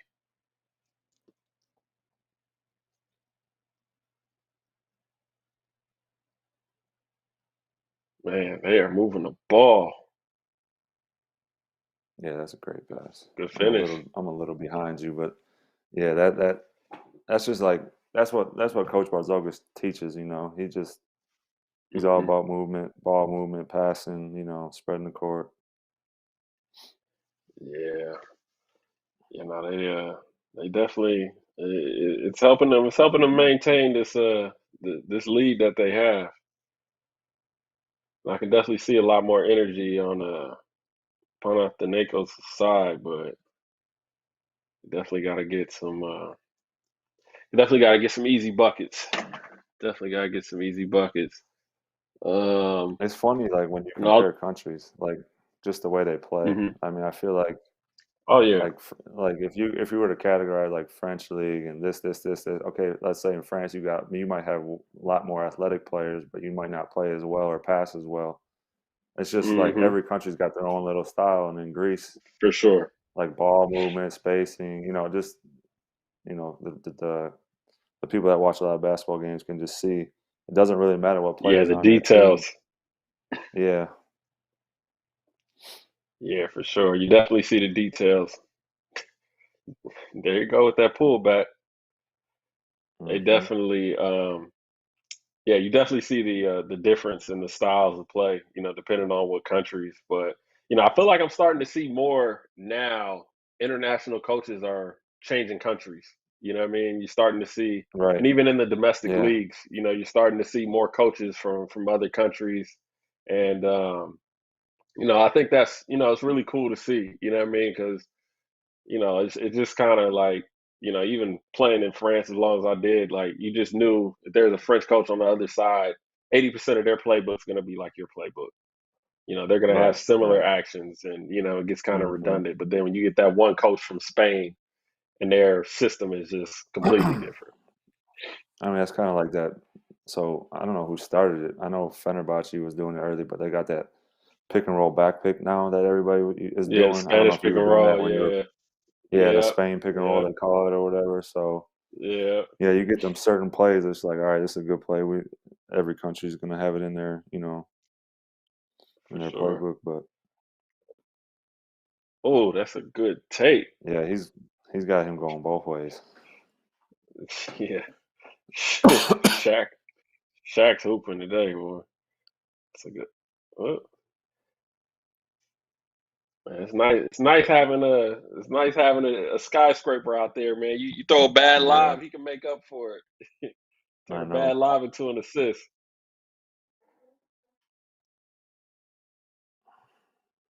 Panathinaikos just needs to get a stop here, man. A stop in the bucket. You got this matchup again. See, now Sheesh. you gotta. If he makes that, he makes that. What you gonna do? I mean, you just gotta keep him Oh in my front. You put a goodness. hand up. Yeah, man, he is hooping right now. That was his 502nd point of his career. Shaq's having a night, man. He's kind of like you were saying a while ago, man. Once he starts hitting that jump shot, it's a problem because Yeah, because if you he's get just up on so him, he's gonna go strong. And right once he past starts you. getting Yeah. downhill, yeah. Once he gets to that right hand, starts getting downhill, it's over. Yep. And even if you're in front No, of him and you're on the side, he's strong enough to just get you yeah, off he balance. gonna jump over the So. top of you too. He gonna get you off balance, Hmm. jump over the top. He's definitely gonna be a lot to handle. But I see the YouTube followers. Welcome to the watch along with all the new fans that have joined the watch along here. Please leave your comments in the comment section. If you're looking to watch the game, you can head over to EuroLeague.tv. We got a promo code DEC50, DEC50. It lasts until December 26th. You can get 50% off the annual EuroLeague pass. And please let us know who you guys think are going to win this game. I'm giving you guys discounts because it's the holiday season. I'm not going to hold it against you. We got a close game here, so let us know who you think is going to win this game. Looks like we got some Panathinaikos fans from Serbia. All right, Marco. It's still some Olympiacos fans in there. Gate 7. Where's Gate 7? Which team is that? Is that Olympiacos? Yeah, that's Gate Olympiacos. 7 fan? Yeah. Yeah. Okay. Gate 7 there, and gate 13 is Panathinaikos. Gate 13 is Panathinaikos. Okay. Yeah, it look like they're trying to play through Shaq. Surprised he didn't take that post up there. Yeah, I'm surprised too.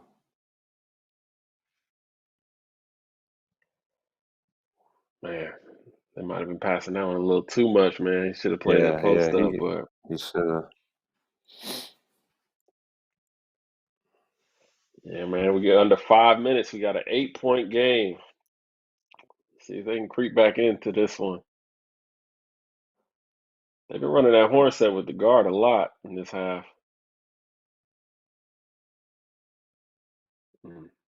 Tough. Got a little razzle dazzle. Tyler Dorsey to the cup. And now we're back at a 10-point game. 10 points. Yeah, it's gonna be tough now. You gotta get hot. Somebody's gotta get hot for Panathinaikos. Oh, he's getting attacked. Yeah, you can't do that. Oh man, he's going at him again. Yeah. He's getting the attacked. typical What Serbian, he thought he missed the foul? Serbian swear word there. He felt like he got hit on the shoulder there. He did. Yeah, he wasn't happy about that one. Yeah. No, he definitely got him. You know what's funny? So like playing on both sides, I always felt like in EuroLeague we got a little bit more calls on Olympiacos. Like we had a little advantage there, and then in Greek League it was a little bit of advantage for Panathinaikos. So it was like, you know, that's how I always felt. I don't know if it's true or not, but right. Nah, that's interesting, man. Because it's funny, because it's like, I don't know. I mean, whatever team you're playing with, you always feel like the refs are against you. Right, you do always feel like that. But once you play for both, I mean, yeah, then you can kind of get a feel. Right. Yeah, you always feel like you're not getting the better end of it when you're playing. But yeah, that's what it kind of felt like for me playing for both sides. Yeah. No, that's funny. Yeah, see, it's 69-60. We got 4 minutes left, ladies and gentlemen. They got to switch.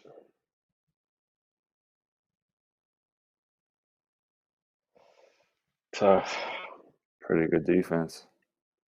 Yeah, it was solid. Pretty good defense. Yeah, I mean, stay in front, shoot a two with a hand up against a really good offensive player. That's pretty good defense.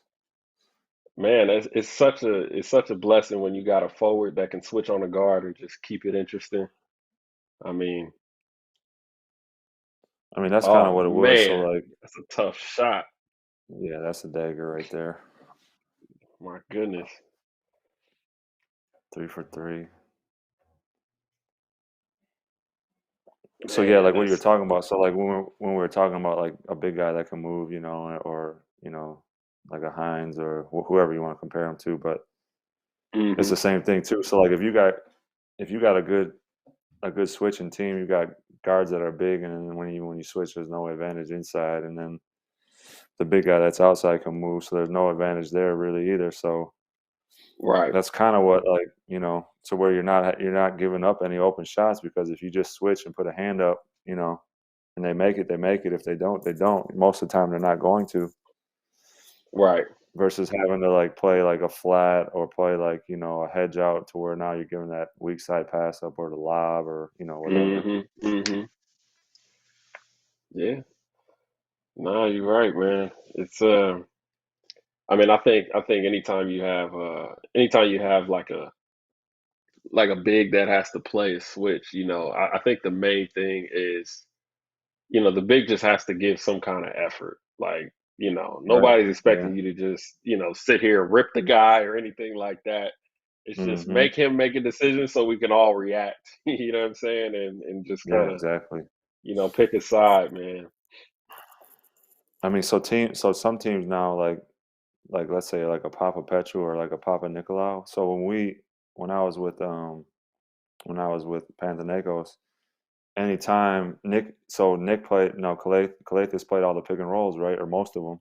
Mm-hmm. So they would put Mm-hmm. they would put Papa Nicolau on him or a big guard. So when they switched, so like as long as you didn't have like a big slow guy in, you switch, and there'd be no advantage inside because Papa Nicolau is pretty big, or like a Papa Petru switches in there. Right. There's no real advantage in the post, and then that Right. takes away the pick and roll, the weak side. That makes that guy either play 1-on-1 or just swing the ball, which kind of kills your Mm-hmm. offense. Yeah. Yeah, and I think on the Exactly. offensive side, it's like when you have that switch and you got the guard going 1-on-1, it's like, Right. okay, if he It misses kills the the other first four, one, though. Yeah. yeah. If You're he gonna misses keep the doing first it. one, You're it's gonna like, keep okay, just playing cool. But 1-on-one the like the whole second game, or you're time, gonna play. yeah, Yeah. that And second then if he time, then misses it's two just of like, them all or right, something like bro. that, right? Yeah, Now, how we gonna play? Yeah. nah, for And that's sure, kind of man. I think that. the European defensive style now. Like like we were talking about, Mm-hmm. if you got that mobile five in there, play switching defense, make teams play 1-on-1 versus moving the ball and having to help on weak side, all that stuff. Yeah, nah, for sure, man. And I think, man, I used to always think that like coaches used to kind of get like on switches. Anytime like a guard would post up against a smaller guard on a switch, I'm like, Yeah. yo, like he's not used to playing post up. Let him score 20 points in the post. Like we don't need to Right. stress and double right away. You know what I'm saying? Like I doubt Exactly. Or at he's least getting make them post score a reps like couple that. before we like help off and give up open Exactly. threes and all this. That's why I feel Exactly. like as a Exactly. good strategy is like don't give him a layup, stay in front of him, put your hand up, and if he scores it, he scores it. I mean, Mm-hmm. And that's Yeah, what you we're gotta do doing. it a So with couple times. Barzokis, yeah, he's gonna get that foul. Mm-hmm. If he don't get that one, he was gonna be ejected. Oh, yeah, he could have started the bus. He was going home after that one. He could have hit the showers. He was about to lose his So mind. We got so if you 2.5 notice left. now Mm-hmm. that we're talking about like defense and stuff, so Yeah. our strategy, I can remember when I was playing for Barzokis, it would be because now with all the shooters and everything like that, it would be give them the twos. So like a pull up jumper, let's say, or even like the lob versus helping off in the corner. Because now look, Panathinaikos has 60 points. They're playing more of Right. like a stay at home, let the two guys in the pick and roll play the defense, like whatever, Mm-hmm. but don't give up all those open threes on the wing.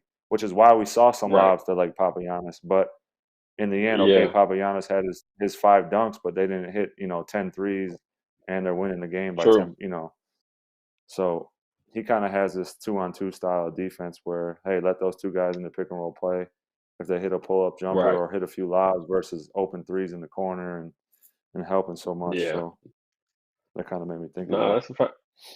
Yeah, especially when teams playing at home. You know what I mean? Those threes, like dunks gonna Right. get the crowd into it, but threes really gets the crowd Yeah, you going hit and 2 or it 3 in a bridges the row. Yeah, gap. it's like, So yeah. no, I can.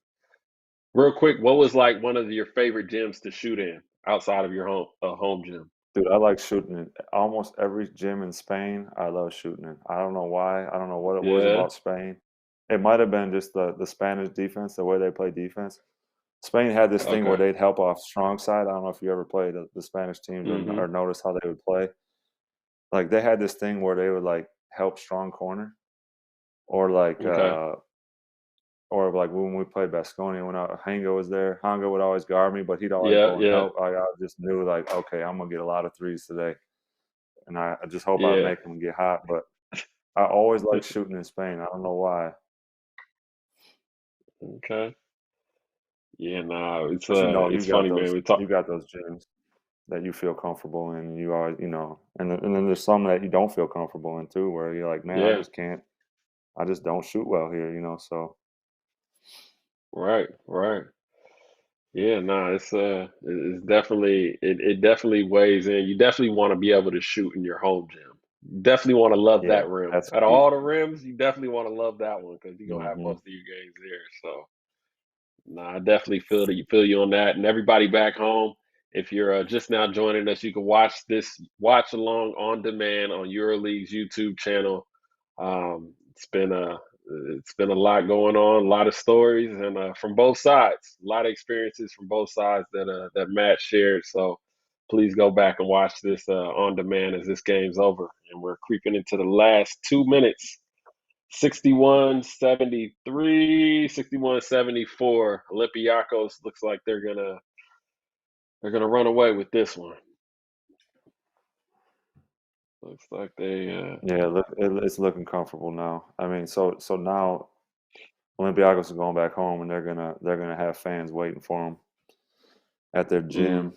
You know, we used to get off the bus after if we won games there, and you know, both ways. Sometimes good, sometimes bad. You know, we had some where we lost, and our fans there, you know, ready to let us know that hey, that's not all right. You can't lose there. But they're gonna have they'll have a good bus ride back. They'll have some fans there with flares, you know, ready to celebrate with them. So that'd be cool for them. Nice little celebration before Christmas. Can't be mad at that. Can't be mad at that at all. Yeah, man, we had I forgot who it was, one of our guests within the last couple weeks. He asked if there's that if Barcelona right there. Yeah, it was. If Barcelona was the first EuroLeague super team. I thought that was an interesting question. Because I mean, obviously, like Real Madrid's kind of had a core for a while. Right. Dang, another tray ball. Another tray ball. And you know, Barcelona just kind of, you know, put their team together, you know, within the last couple of years. So no, I thought that was I don't know if they're a super team, do you? I mean, they're good. I don't know if you call them a super team. I mean, okay, when you bring Mirotic, that helps, obviously, but yeah. I mean, Mirotic, Galactus, Higgins. Yeah. I mean, when you got Misic and Larkin, and they're both playing well, I mean, it's hard to play against them. I mean, okay, they lost some.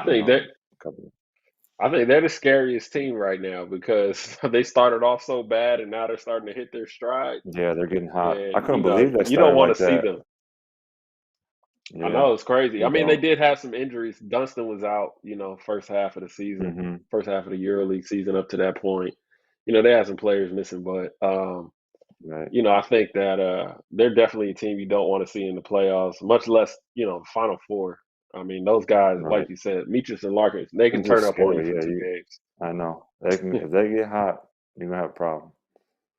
And if they're both hot, then you're really, I mean, I don't know what defense you play against them because you can't really switch because they're both quick. They can both shoot, you know. Yeah, no, they definitely are tough. Berlin. Okay, in Berlin. Yeah, it'll be in Berlin this year. So, you got any Final Four predictions? Yeah, let's hear your Final Four. Man, for sure Barca, Madrid. Okay. I mean, I haven't watched as much EuroLeague as I used to, but I know Madrid's playing well. I know Milan started really well. I'm not sure how they've been doing lately. Yeah. I really like Barcelona. I think Ephes, if they can keep playing like they're playing, they got those two guards. I mean, it's just hard not to take them. Yeah. Cheska's almost always there. I don't know how they're doing. They're doing okay this year, probably. Yeah, they're doing okay. I know they had some injuries and stuff too. Yeah, they had some injuries, but I think they're definitely in the playoff race. Yeah, they're at 6th place right now. Okay. Yeah, I mean they're in 6th. And Fenerbahce too. Fenerbahce's been playing well as of late.